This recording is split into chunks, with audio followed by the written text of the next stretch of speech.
Selamat Hari Paskah. Saya ucapkan kepada wanita Deborah yang diberkati oleh Tuhan. Sore hari ini saya ingin menyampaikan berita Paskah berkenaan dengan Hari Raya Paskah, Hari Kebangkitan Tuhan Yesus, Hari Kemenangan Tuhan Yesus dari kematian.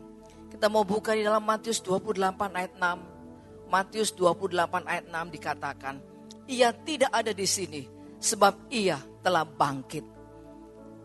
Ketika Maria Magdalena datang ke kubur Yesus, maka dia tidak menjumpai mayat Yesus. Ia tidak ada di sini. He is risen. Dia telah bangkit. Dia telah menang atas maut. Paskah adalah berita kemenangan, di mana Yesus telah mengatasi maut, telah mengatasi kematian. Hari ini kita akan belajar tiga hal dari peristiwa Paskah. Yang pertama kita lihat di dalam Matius 27 ayat yang ke-29. Injil Matius pasal 27 ayat 29. Mereka menganyam sebuah mahkota duri dan menaruhnya di atas kepalanya. Lalu memberikan dia sebatang bulu di tangan kanannya. Kemudian mereka berlutut di hadapannya dan mengolok-olokkan dia, katanya, Salam, hai Raja orang Yahudi. Yang pertama kita lihat bahwa mereka menaruh sebuah mahkota duri di atas kepala Yesus. Paskah kita belajar sesuatu, yaitu Tuhan telah mengalahkan pikiran. Kita tahu mahkota duri ditancap di kepala. Ini bicara bicara tentang pikiran. Tuhan ingin berkata kepada kita bahwa Tuhan telah mengalahkan, tanda kutip, pikiran. Ibu-ibu yang dikasih oleh Tuhan, betapa pikiran ini pusat dari segalanya. Betapa pikiran ini sangat penting sekali. Ketika kita berpikir yang jelek, ketika kita berpikir yang negatif, maka itu akan mempengaruhi apa yang terjadi dalam hidup kita. Di dalam Amsal 4 ayat 23 terjemahan bahasa Jawa. Amsal 4 ayat 23. Sing ngati-ngati bab apa sing kok pikir. Sebab uripmu kui ditoto dining pikiranmu. Jelas banget ini bahasa Jawa. Hati-hati apa yang kita pikir. Karena apa yang kita pikir itulah yang akan menentukan apa yang akan kita lakukan. Pikiran kita akan menentukan apa yang akan terjadi di depan. Di dalam Ayub 3 ayat 25. Ayub 3 ayat 25 dikatakan, Karena yang kutakutkan itulah yang menimpa aku. Dan yang kucemaskan itulah yang mendatangi aku. Ibu-ibu, hari-hari ini kita ditakutkan atau dikhawatirkan dengan virus corona. Kalau pikiran kita selalu berpikir takut, wah nanti gimana, wah nanti bakal kena corona.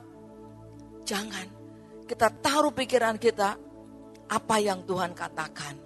Bahwa Tuhan akan melindungi, bahwa Tuhan akan menyertai, bahwa malaikat Tuhan diperintahkan untuk melindungi orang-orang yang berharap kepada Tuhan.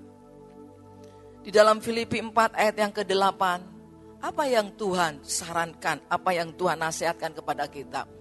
Jadi akhirnya saudara-saudara, semua yang benar, semua yang mulia, semua yang adil, semua yang suci, semua yang manis, semua yang sedap didengar, semua yang disebut kebajikan dan patut dipuji, pikirkanlah semuanya itu. Jadi Alkitab menjelaskan kepada kita pikir yang baik, pikir yang suci, pikir yang sedap, pikir yang patut dipuji, hal-hal yang baik. Pikirkan bahwa dalam nama Yesus aku sehat, aku hidup, aku kuat, masa depanku ditata oleh Tuhan, hidup keluargaku, anak-anakku dipimpin, dipelihara oleh Tuhan. Ingat, Paskah salah satu artinya adalah menang atas pikiran kita. Kalau kita selalu berpikir yang jelek, berpikir yang negatif, berpikir yang takut, serahkan kepada Tuhan. Karena Tuhan telah menanggung di atas kayu salib. Tuhan telah memberikan kemenangan dalam hal pikiran kita. Kalau pikiran kita jelek, negatif terus, itu akan menimbulkan tubuh kita menjadi lemah, stamina kita menjadi berkurang, gampang sakit, gampang lemas. Tapi pagi hari ini atau sore hari ini kita mau berkata, Dalam nama Yesus, aku tahu salib Tuhan memberikan aku kemenangan dalam hal berpikir dalam pikiranku.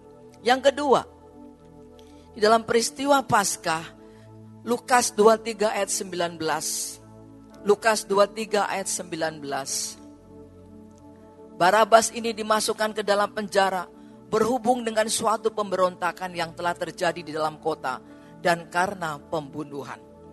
Pelajaran dari Paskah yang kedua, bahwa Tuhan menggantikan posisi ibu-ibu dan saya. Dikatakan pada waktu penghakiman mereka suruh memilih apakah Barabas ataukah Yesus yang disalib.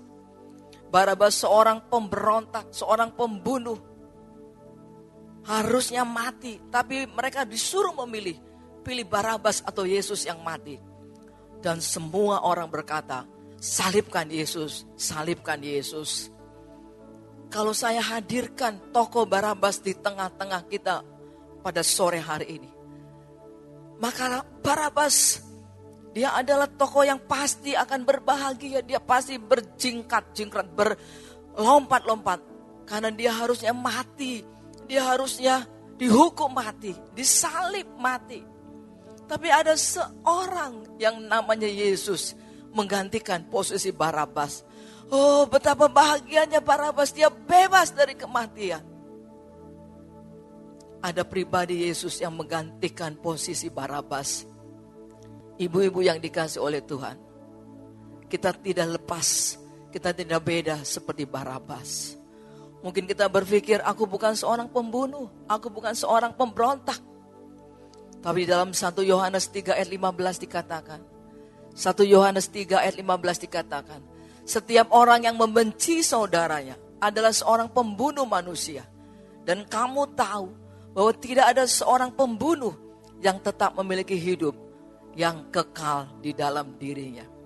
Alkitab mengatakan bahwa pembunuh manusia bukan hanya membunuh secara fisik, tetapi membenci saudaranya sudah disebut seperti pembunuh. Ibu-ibu yang dikasih oleh Tuhan, kita pun tidak lepas seperti Barabas. Barabas suka memberontak terhadap firman. Firman Tuhan berkata, kasihi, kita tidak melakukan. Firman Tuhan berkata, beribadah, kadang kita tidak melakukan. Firman Tuhan berkata, berdoalah, kadang kita tidak melakukan. Dan banyak hal, kadang kita tidak taat kepada firman. Bukankah kita juga tidak jauh berbeda seperti Barabas? Tapi bersyukur kepada Tuhan. Berita Paskah mengatakan bahwa Tuhan gantikan posisi saya, posisi ibu-ibu yang harusnya mati disalib karena dosa, karena pemberontakan. Tetapi Yesus, salib Yesus berkata bahwa, anakku, biar aku yang mati disalib untuk membebaskan kita dari hukuman kekal. Puji Tuhan. Biarlah kita selalu bersyukur kepada Tuhan. Biarlah selalu kita tak henti-hentinya ketika kita melihat salib. Oh Lord, thank you God. Terima kasih Tuhan untuk pengorbananmu. Aku yang harusnya ada di salib itu. Aku yang harusnya mati karena dosa-dosaku. Tapi Tuhan yang rela menggantikan aku di salib karena cintanya yang besar. Thank you God. Biarlah kita tidak sia-siakan pengorbanan dan salib Tuhan. Yang ketiga, yang terakhir, ada kisah yang mungkin kadang dilupakan oleh umat Tuhan di hari Paskah ini. Lukas 23 ayat 12. Lukas 23 ayat 12. Dan pada hari itu juga bersahabatlah Herodes dan Pilatus. Sebelum itu mereka bermusuhan. Saya sangat tertarik dengan ayat ini. Dan pada hari itu, pada peristiwa penghakiman, di sidangnya Yesus, dibawa ke Herodes, dibawa ke Pilatus. Dan pada hari itu juga bersahabatlah Herodes dan Pilatus. Sebelum peristiwa penghakiman atau sidang dari Yesus, sebelum itu mereka bermusuhan. Ibu-ibu yang dikasih oleh Tuhan, Herodes dan Pilatus mereka dulu bermusuhan. Entah mungkin karena posisi, entah mungkin juga karena beda pendapat, entah mungkin juga karena salah pendapat dan sebagainya. Tapi Alkitab mengatakan dulunya mereka bermusuhan. Tetapi pada saat peristiwa salib Yesus, luar biasa, mereka jadi bersahabat. Ibu-ibu, hal ini kadang dilupakan pada peristiwa Paskah.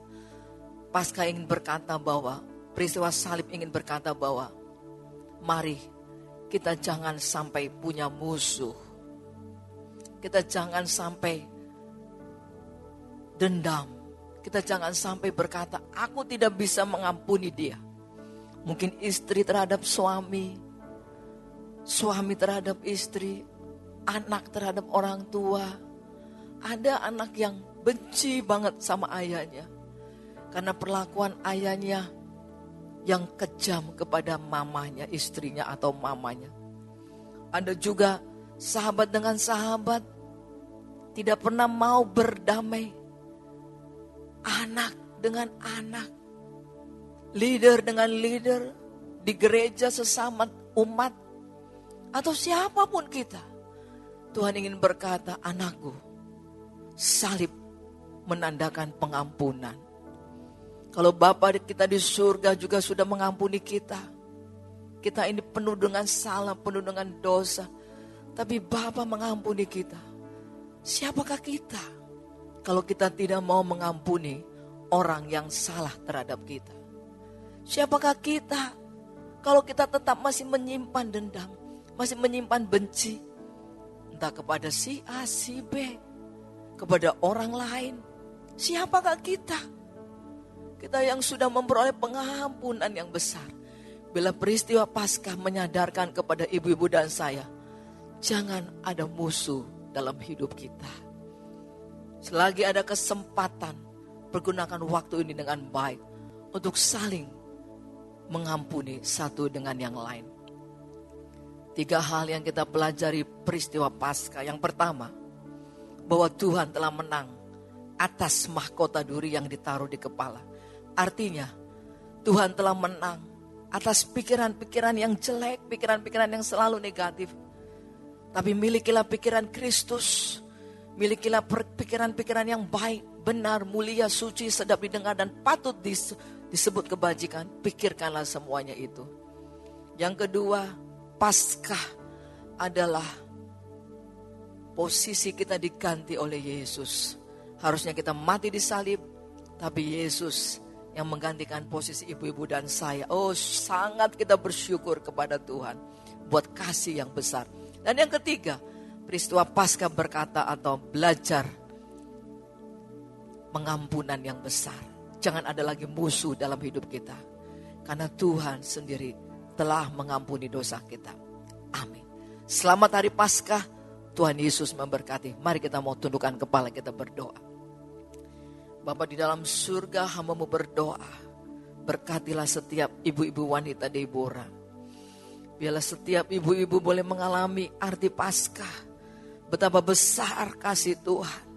Bahwa ada pribadi yang namanya Yesus yang begitu peduli, yang begitu mengasihi hidup kami. Terima kasih Tuhan. Biar kami tidak menyia-nyiakan kasih-Mu yang besar.